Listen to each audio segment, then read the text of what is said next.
Hi, welcome to love talkies. ప్రేమించుకుందాంరా episode number 75. జేకి last dose ఇస్తుంటే బయట కూర్చున్న నేను మెడిటేషన్ చేస్తున్నాను. కాసేపటికి డోర్ ఓపెన్ అయ్యేసరికి కళ్ళు తెరిచి చూశాను. ప్రొసీజర్ కంప్లీట్ అయింది మ్యామ్, కాసేపు ఆగితే వెళ్ళొచ్చు, శానిటైజేషన్ పర్పస్ అని నాకు చెప్పి చేతుకున్న గ్లౌస్ తీస్తూ అలసటగా బయటికి వెళ్ళిపోయారు కొంతమంది డాక్టర్స్. టైం చూసేసరికి మధ్యాహ్నం 3 గంటలవుతోంది. ఇన్ని గంటలు రెస్ట్లెస్గా డాక్టర్లున్నారు. ఒక పక్క జే. తను బాగానే ఉన్నాడని నాకు నేనే సర్ది చెప్పుకుంటూ పక్కనే ఉన్న మైకేల్ వైపు చూశాను. చాలా నార్మల్గా ఉన్నాడు మైకేల్. తనలా మామూలుగా ఉంటే సిగరెట్ కావాలా అని అడిగాను. మానేశాను అని చెప్పాడు మైకేల్. హా అని షాక్ అయ్యాను. మింట్ వేసుకుంటూ ప్యాసివ్ స్మోకింగ్ వల్ల ఇంకెవరైనా ఎఫెక్ట్ అవుతారేమోనని అన్నాడు మైకేల్. తనకి అంత పక్కగా ఎవరుంటారు? నేనే కదా. తన వల్ల నాకు క్యాన్సర్ వస్తుందని సిగరెట్ మానేశాడా? ఆ మాట అనుకోగానే ఎందుకో నాకు నేనే చాలా గొప్పగా అనిపించాను. అశ్విన్కి తెలుసా జయ గురించి అని టక్కున లేచి అడిగాను. నీకే తెలియంది తనకెలా తెలుస్తుంది అని అడిగాడు మైకేల్. నీడలా తన వెనకే ఉన్న మనుషులకు తెలియకుండా కూడా సీక్రెట్స్ దాచగల సమర్థశాలి. జాగ్రత్తగా ఉండాలి ఇక మీదట అనుకుంటూ జయని చూసే క్షణం కోసం క్షణాల యుగాలుగా వెయిట్ చేశాను. You can have a visit now sir అని వినయంగా చెప్పాడు అక్కడికి వచ్చిన డాక్టర్ నిర్మల్. దాంతో అడుగులో అడుగు వేసుకుంటూ భయంగా లోపలికి వెళ్ళి జే ముందు కూర్చున్నాను. తన చుట్టూ ఏవేవో వైర్లు, మెషిన్లు, అన్నింటి మధ్య ఆల్చిప్పలో ముత్యంలాగా ఉన్నాడు నా జేబాబు. 15 days ఇంటెన్సివ్ కేర్లో ఉంచి మరొకసారి టెస్ట్ చేస్తే వీఆర్ డన్ సార్ అని మైకేల్కి చెప్పాడు నిర్మల్. నా బంగారం అని తన చేతిని నా పెదవులకు అంటించుకొని కళ్ళలో నీళ్లు తన మీద పడకుండా తుడిచేసుకున్నాను. మైకేల్ వైపు చూస్తూ కీమోనా అని అడిగాను. నో, ప్లాస్మా ట్రాన్స్ప్లాంటేషన్ అని చెప్పాడు మైకేల్. అదేంటో తెలియకపోయినా ఖచ్చితంగా పెయిన్ఫుల్ అని అర్థమవుతుంటే జే తల నిమిరి డాక్టర్ వైపు చూసి ఎంతసేపటికి మెలకువలోకి వస్తాడు అని అడిగాను. 5 to 10 minutes ma'am, anaesthesia time అయిపోయింది అన్నాడు డాక్టర్ నిర్మల్. ఓకే అని జే కళ్ళు తెరిచి నన్ను చూసే టైం కోసం వెయిట్ చేస్తూ ఉన్నాను నేను. సరిగ్గా 7 minutesకి కళ్ళు తెరిచి నా వైపు చూశాడు జే. నేను తననే చూస్తూ జే అని పిలిచాను. మమ్మా అని లోగొంతుకుతో పలికాడు జే. పొద్దుటి నుండి ఏమీ తినలేదు కదా, చాలా నీరసంగా ఉన్నాడు. అది అర్థమై ఎలక్ట్రోలైట్ కలుపుకు వద్దామని నేను లేచేలోపే తనే తీసుకొచ్చి జేకి అందించాడు మైకేల్. కొంచెం కొంచెంగా తాగేసి గ్లాస్ పక్కన పెట్టి నా చేతిని చుట్టుకొని పడుకోనామమ్మా అని అడిగాడు జే. పడుకో జే అని తల నిమిరి అసలు ఈ ప్రాసెస్ ఏంటో తెలుసుకోవాలని అనుకుంటూ జేని నా ఒళ్ళో పడుకోబెట్టుకున్నాను. మ్యామ్, ఒక్క నిమిషం, మేము జేకి శాంపిల్స్ తీసుకోవాలి అంటూ బ్లడ్ తీసుకొని వాడిని ఒక ఫోటో కూడా తీసుకున్నారు స్టాఫ్. హాస్పిటల్ బెడ్ మీద ఉన్న మనిషికి ఫోటో ఏంటని ఈ ఫోటో ఎందుకు అని వాళ్ళని అసహనంగా అడిగాను. పేటెంట్కి అప్లై చేయడానికి మేడం అని చెప్పి వెళ్ళిపోయాడు స్టాఫ్. అప్లై ఏంటి అని ఆలోచిస్తుంటే నా బ్రెయిన్కి ఏదో అనుమానం తొలిచింది. వెంటనే ఆ రూమ్ నుండి బయటికి వెళ్ళి ఈ సిస్టమ్ యూస్ చేసుకోవచ్చా అని అక్కడున్న ఒక టెక్నీషియన్ని అడిగాను. షూర్ మ్యామ్ అంది ఆవిడ. ఏం వెతకాలని అనుకున్నానో దాన్ని వెతికి చూశాను. దాంతో అదేంటో తెలియగానే నాకు ఒళ్ళంతా మండిపోయింది. థ్యాంక్స్ అని ఆమెతో విసురుగా చెప్పి మైకేల్ ఉన్న రూమ్ దగ్గరికి వెళ్ళి డోర్ దడేలను ఓపెన్ చేసుకొని లోపలికి వెళ్ళాను. ఏవో ఫైల్స్ ముందేసుకొని నోట్ చేసుకుంటున్నాడు మైకేల్. కోపంగా తన వైపుకు వెళ్ళి హౌ డేర్ యూ అని ఆవేశంగా అరిచాను. తన వర్క్ డిస్టర్బ్ చేసినట్లుగా ముఖం చిట్లించి వాట్ అని అడిగాడు. నా కొడుకుని స్పెసిమన్గా వాడుకోవడానికి ఎంత ధైర్యం మీకు? మీ క్యాన్సర్ ట్రీట్మెంట్ని నా కొడుకు మీద క్లినికల్ ట్రయల్స్ చేస్తారా? ఒకవేళ అది అటు ఇటు అయ్యి వాడికేమైనా అయితే అని గయ్యమని అరిచాను. వాడికంటే చిన్నవాళ్ళకి కూడా క్లినికల్ ట్రయల్స్ చేశాం అని చెప్పాడు మైకేల్. వాడు వేరు వీళ్ళు వేరు అన్నాను. అందరూ ఒకటే. వాడు నీ కొడుకు కాబట్టి నీకు ఈ పని నచ్చటం లేదు అంతే అని ఏ భావం లేకుండా చెప్పాడు మైకేల్. ఓకే, అదే నిజమనుకుందాం. ఆ కొడుకు మీకు కూడా కొడుకే కదా అని అడిగాను. అందుకే ఫస్ట్ క్లినికల్ ట్రయల్స్ తన మీద చెయ్యలేదు కదా Sri. It's clinically proven and effective. కాకపోతే ఈ మెడిసిన్ బయటికి రావాలంటే అన్ని ఏజ్ గ్రూప్స్ మీద క్లినికల్ ట్రయల్స్ ఉండాలి. అండ్ ఎంత శాంపిల్ సైజ్ ఉంటే మనకి అంత మంచిది. ఇట్స్ ట్రస్టెడ్ శ్రీ అని కూల్గా చెప్పాడు మైకేల్. ఆ మాటతో శాంతిస్తూ, మనకి డబ్బుంది కాబట్టి ఇంత ఖర్చు పెట్టి చేయించగలుగుతున్నాం. మరి ఏమీ లేని వాళ్ళు? వాళ్ళకి ఇదంతా ఎలా? వాళ్ళ పిల్లలు ఏం తప్పు చేశారని ప్రాణాలు విడవాలి అని అడిగాను. అందుకే కదా ఇదంతా. వన్స్ లైసెన్స్ క్లియర్ అయిపోతే it will be A generic procedure, very economic అని చెప్పాడు మైకేల్. లైసెన్స్ క్లియర్ అవ్వడం ఎంతసేపు? Just few days. వాళ్ళకి ఇవ్వాల్సింది వాళ్ళకి ఇస్తే వెంటనే వస్తాయి అని చెప్పాను. వాళ్ళకి ఇవ్వాల్సింది వాళ్ళకి ఇస్తే ఇప్పుడున్న ఈ గవర్నమెంట్లో లైసెన్స్ వస్తుంది. కానీ ఆ తర్వాత ఎలక్షన్స్లో గవర్నమెంట్ మారితే అప్పుడు వాళ్ళు మీ వైపు నుండి ఎటువంటి ట్రయల్స్ సరిగ్గా లేవు, మీ టెస్టులు సరిగ్గా లేవని మనల్ని బ్లాక్మెయిల్ చేసి వాళ్ళ గుప్పెట్లో పెట్టుకోవడానికి ప్రయత్నిస్తారు. అదంతా పక్కన పెడితే మంచి కోసం చేసేది మనం మంచి వేళ్ళను వెళ్ళి కరెక్ట్గానే చేయాలి. లేదంటే దానివల్ల ప్రజలు బాధపడతారు అని చెప్పాడు మైకేల్. నా బాధ పట్టదు కానీ అందరి బాధలు కావాలి అని విసురుగా అన్నాను. శ్రీ, నీకొక స్టోరీ చెప్తానిట్రా అని పిలిచాడు మైకేల్. నేను రాను మొండిగా అని అక్కడే నించున్నాను. నా చేతిని పట్టుకొని పక్కకు లాక్కొని, చెప్పేది విను అన్నాడు మైకేల్. విన్నాను అన్నాను. శ్రీ అన్నాడు సీరియస్గా. సరే చెప్పు అన్నాను. మా గ్రాండ్ మదర్ వాళ్ళ బ్రదర్కి టీబీ ఉండేదట. అప్పట్లో టీబీ అనేది పెద్ద డిసీజ్. రికవరీ సెంటర్స్ కూడా అక్కడక్కడే ఉండేవి. మా గ్రాండ్ మదర్ వాళ్ళమ్మ కొడుకుని రికవరీ సెంటర్స్కి పంపించడానికి ఇష్టపడకపోవడంతో అక్కడ వసతులన్నీ సరిగ్గా ఉండవని ఇంట్లోనే ఉంచేసిందట. వాళ్ళ ఎదురింట్లో ఉండే అబ్బాయి ఆ రికవరీ సెంటర్కి వెళ్ళి రికవర్ అయ్యి వచ్చేశాడట. మా గ్రాండ్ మదర్ వాళ్ళ బ్రదర్ టీబీతోనే చనిపోయాడు. ఇక్కడ ఐరనీ థింగ్ ఏంటంటే, అటు ఆ అబ్బాయిని హాస్పిటల్కి తీసుకువెళ్ళడానికి మనీ మా గ్రాండ్ మదర్ వాళ్ళే ఇచ్చారట అని కథ ముగించాడు మైకేల్. ఆ రోజు ఆవిడ ఆ క్షణం భయపడకుండా ఆ సెంటర్కి పంపించుంటే వాళ్ళ ఫ్యూచర్ వేరేలా ఉండేది. ఇదే మాట నా బుర్రలో తిరుగుతోంది. ఆ క్షణం నాకు మా నాన్నగారు చెప్పిన మాట గుర్తొచ్చింది. తల్లి ఎప్పుడూ పిల్లల సుఖం కోరుకుంటుంది. తండ్రి భవిష్యత్తు ఆలోచిస్తాడు, సెక్యూరిటీ చూస్తాడు. అయినా నేను డెవలప్ చేసిన ప్రొసీజర్ నా కొడుక్కి వేయడానికి నాకేం భయం లేదు శ్రీ. నాకు నమ్మకం ఉంది. నేను ప్రొడ్యూస్ చేసిన మెథడ్ తప్పు కాదు. దానికి ఎటువంటి సైడ్ ఎఫెక్ట్స్ లేవు. అందుకే అంత ధైర్యంగా నా కొడుక్కి వేశాను. ఈ మాట బయటికి తెలిస్తేనే కదా రేపొద్దున మిడిల్ క్లాస్ వాళ్ళు కూడా భయపడకుండా వాళ్ళ పిల్లలకు ఈ అప్రోచ్ని యూజ్ చేయగలుగుతారు అని సూటిగా అడిగాడు మైకేల్. ఆ మాటలతో రియలైజ్ అయ్యి అవును అన్నట్లు తలూపి సారీ అని చెప్పాను. చాలాసార్లు చెప్పాను, మన మధ్య ఎప్పుడైనా నిజంగా తప్పు నీదైనా సారీ చెప్పాల్సిన అవసరం లేదని. అండ్ ఇంకో విషయం శ్రీ అంటూ ఆగాడు మైకేల్. ఏంటి అన్నట్లు తన వైపు చూశాను. జేకి ఉన్నది సెకండ్ స్టేజ్ ఆఫ్ క్యాన్సర్ కాదు అని అన్నాడు మైకేల్. నాకు తెలుసు, వాడు చిన్నాడు కదా, ఫస్ట్ స్టేజే అయి ఉంటుంది కదా అన్నాను. కాదు, ఫోర్త్ స్టేజ్ అని మరో బాంబు వేశాడు మైకేల్. వాట్ అని కీచుపెట్టేలా అరిచాను. ఎస్, వాడు ఫోర్త్ స్టేజ్లో ఉన్నాడు అని చెప్పాడు మైకేల్. ఫోర్త్ స్టేజ్ క్యాన్సర్ నుండి పెద్దవాళ్లే తప్పించుకోలేరు కదా, అలాంటిది జే అని కళ్ళలో నీళ్లు తిరుగుతుంటే అలాగే ఆగిపోయాను. ఇప్పటికైనా నమ్ముతావా నన్ను అని కన్ను కొట్టి అడిగాడు మైకేల్. వెంటనే తన చెంప మీద ముద్దిచ్చి కన్నీళ్లు తుడుచుకున్నాను.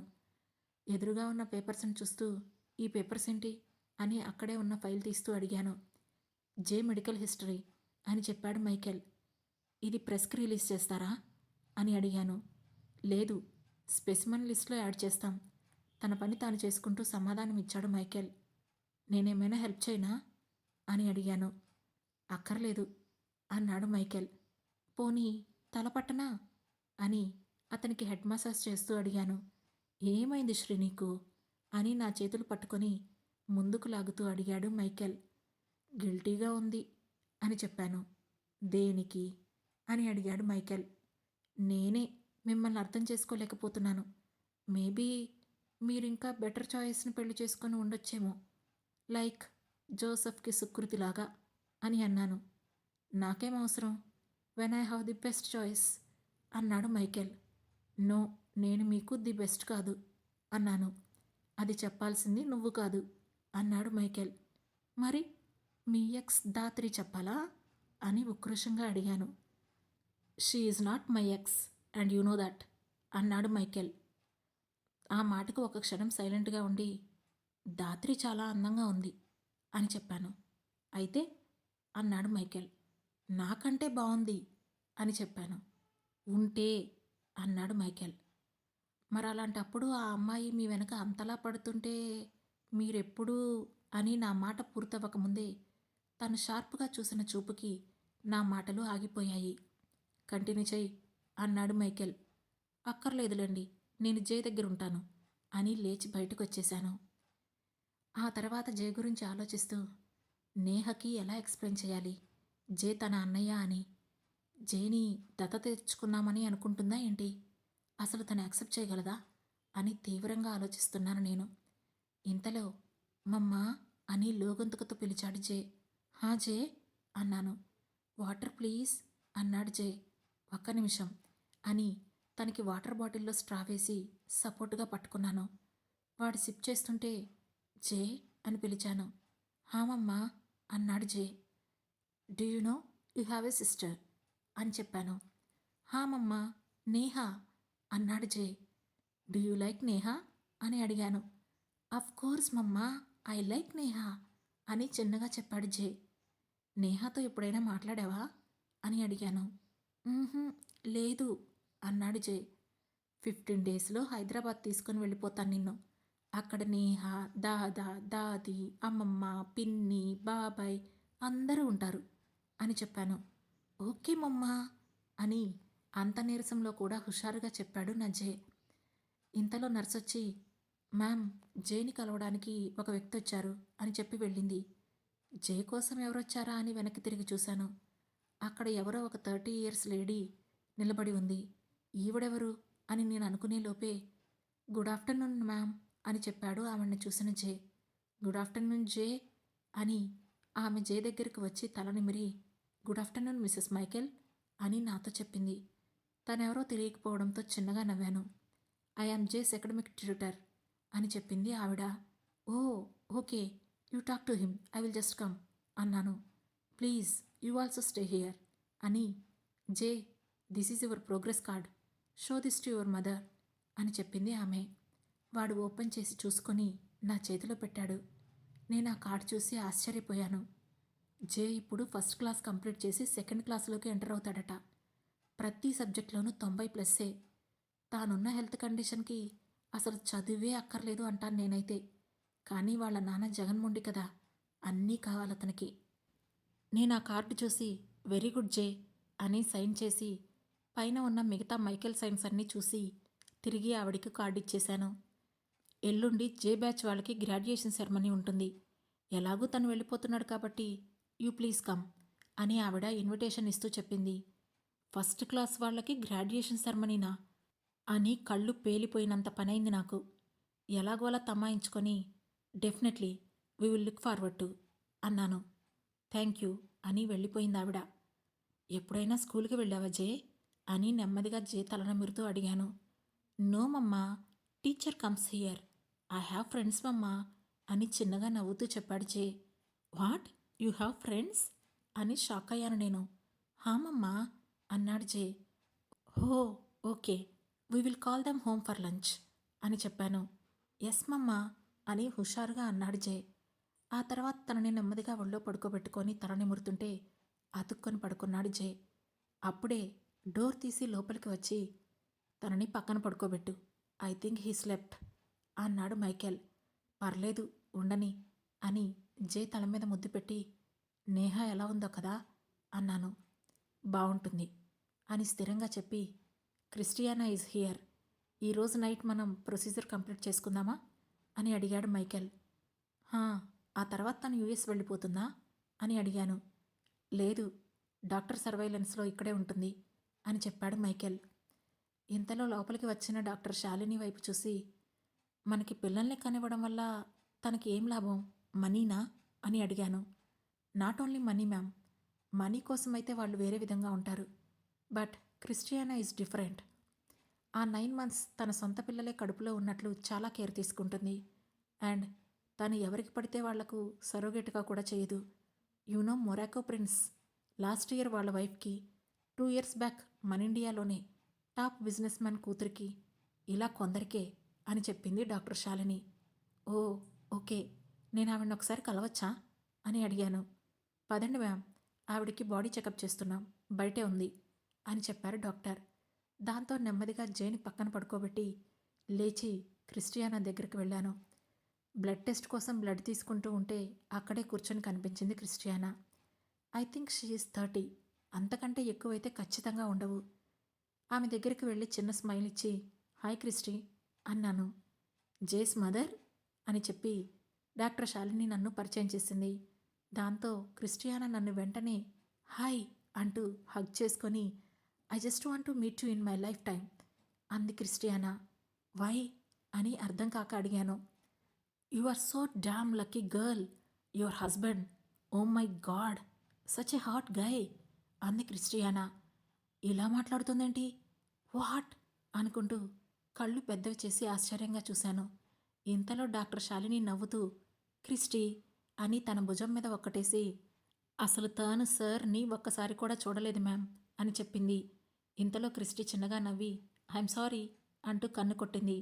ఇట్స్ ఓకే అని చిన్నగా నవ్వాను. I don't know him, but he as a father is the best. Just for one baby he is doing so much which I really like about him అని చెప్పింది క్రిస్టియానా. చిన్నగా నవ్వి thank you so much Christy, మీరు చేసిన హెల్ప్కి నేను ఎప్పుడు కృతజ్ఞతతోనే ఉంటాను. Whenever in life you need anything just message me, I will make it for you అని చెప్పాను. థ్యాంక్ యూ అని నవ్వింది క్రిస్టియానా. నేను చిన్నగా నవ్వి బయటికి నడిచాను. దిష్టి తగిలేస్తుంది మా ఆయనకి, ఎలాగైనా సరే ఇవన్నీ జాగ్రత్తగా కాపాడుకోవాలి అనుకుంటూ వడివడిగా బయటికి వచ్చిన నన్ను యగాదిగా చూస్తూ వాట్ హ్యాపెండ్ అన్నాడు మైకేల్. ఇంటికి బయలుదేరదామా అని సీరియస్గా అడిగాను. వాట్ అన్నాడు మైకేల్. ఆకలిగా ఉంది నాకు అని చెప్పాను. ఫుడ్ ఆర్డర్ పెడతాను, ఏం కావాలి అని అడిగాడు మైకేల్. నాకొద్దు, నేను స్టీమ్ చేసుకున్న వెజ్జీస్ మాత్రమే నాకు కావాలి అని చెప్పాను. ఏ, వేరొకరు చేస్తే ఆ వెజ్జీస్ ఫ్రూట్ అవుతాయా ఏంటి అని వెటకారంగా అడిగాడు మైకేల్. అవును, నువ్వు వస్తావా రావా అని అడిగాను. ఏమైంది శ్రీ అని విసుగ్గా అడిగాడు మైకేల్. ఇప్పుడు కానీ నేను చెప్తే మళ్ళీ తనను అనుమానిస్తున్నాను అనుకుంటాడేమో అని మనసులోనే తీవ్రంగా ఆలోచించి కాళ్ళు నొప్పిగా ఉన్నాయి అని చెప్పాను. ఓకే 5 minutes వెళ్దాం అని చెప్పి తన వర్క్ కంప్లీట్ చేసుకొని రా అని పిలిచాడు మైకేల్. ఆ తర్వాత జేకి బాయ్ చెప్పి వెళ్ళి నేను కారులో కూర్చున్నాను. ఏమైంది, ఎందుకంత కామ్గా ఉన్నావు అని అడిగాడు మైకేల్. ఏం లేదు అని చెప్పాను. అరే చెప్పు అన్నాడు మైకేల్. నీకు అన్నీ తెలిసిపోతాయి కదా, ఇది తెలిసిపోలేదా అని రాగం తీస్తూ అడిగాను.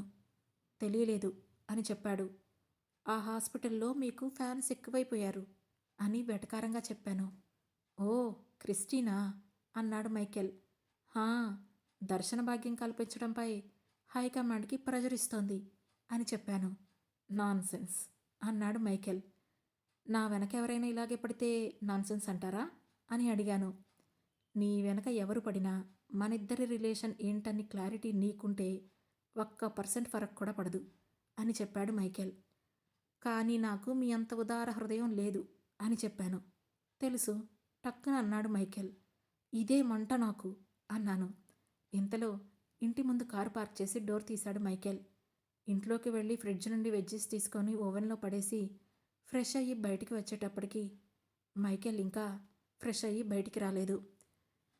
దాంతో నేను కొంచెం అనుమానంగా ఈ మనిషి ఏంటి, నిన్నటి నుండి నేను ఎక్కడుంటే అతను అక్కడ ఉండడం లేదు, మరీ ముఖ్యంగా ఫ్రెష్ అయ్యేటప్పుడు చాలా కనిపించకుండా వెళ్ళిపోతున్నాడు అనుకుంటూ తనున్న రూమ్ని డోర్ క్లోజ్ చేసి ఉండడం చూసి ఆగిపోయినా మళ్ళీ నువ్వెందుకు ఆగావు, యు ఆర్ హిజ్ వైఫ్ అని నా అంతరాత్మ గుర్తు చేయడంతో ఆ లాజిక్కి కన్విన్స్ అయ్యి తనున్న రూమ్ని డోర్ని ఓపెన్ చేశాను.